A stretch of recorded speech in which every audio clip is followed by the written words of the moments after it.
Welcome to the Integrate Your Data with the FME Platform 2020 training course.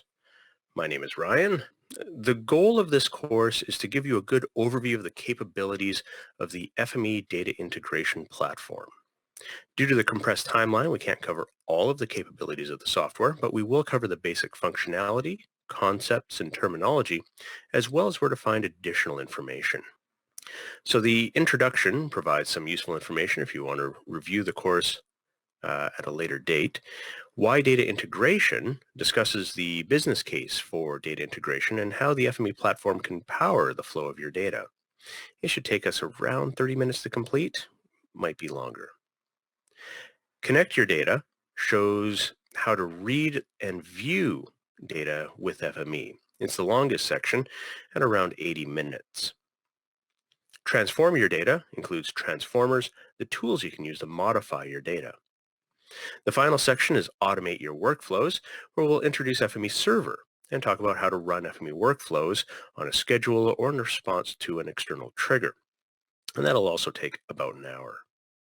The wrap-up is fairly brief. It'll only take a few minutes at the end of the course. So right now we're on maximizing the value of your data. In this first module, we will discuss the value of spatial data integration and how to achieve it with FME.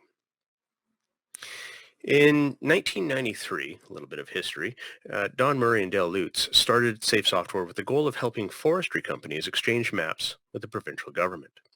It was possible to share maps back then, but it required hours of manual work, and a lot of information was often lost during that process. And naturally, nobody's happy about that. So Safe Software created FME to solve this problem. Today, FME is the data integration platform with the best spatial support in the world.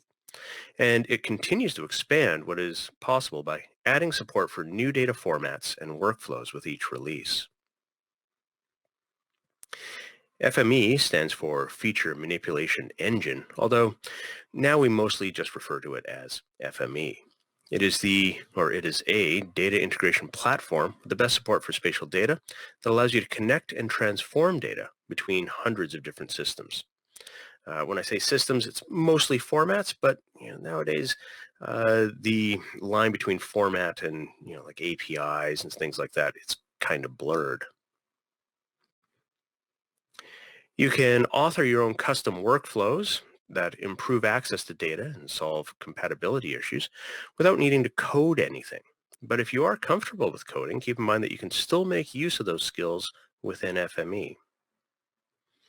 We define data integration as the process of bringing together data from disparate sources in a unified view to create a data set with both valuable and useful and usable information. We divide the process of building FME workflows into three general steps: connect, transform, and automate. We connect your data and applications, transform your data to fit your needs, and automate your workflows to run when you need them. Each section of this course will cover one of these steps: connect, transform, and automate.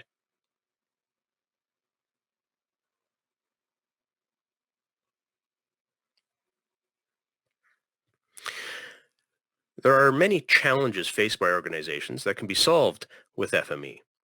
An organization might have trouble accessing data because it's spread between multiple data silos using different software systems. Existing processes might have to be done manually and could be labor intensive. Also, data quality could be poor, meaning that a lot of time is spent cleaning up the data or identifying what needs to be fixed. And FME can help with all of these challenges.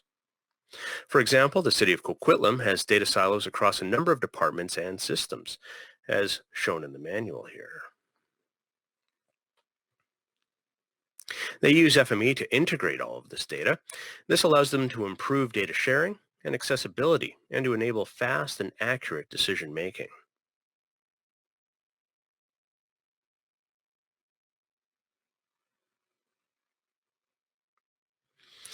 We're seeing more and more organizations creating and using spatial data.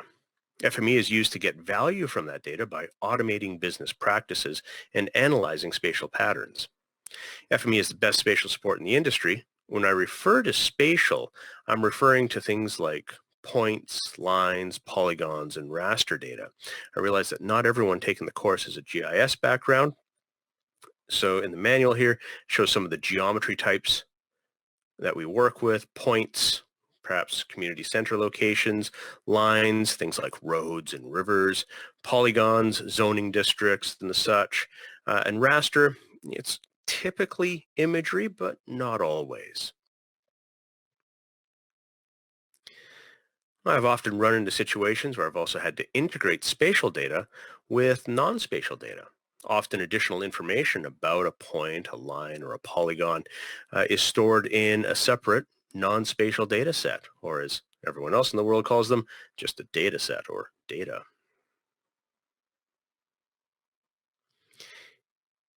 In the manual, it goes into a bit more detail of spatial data and who uses them.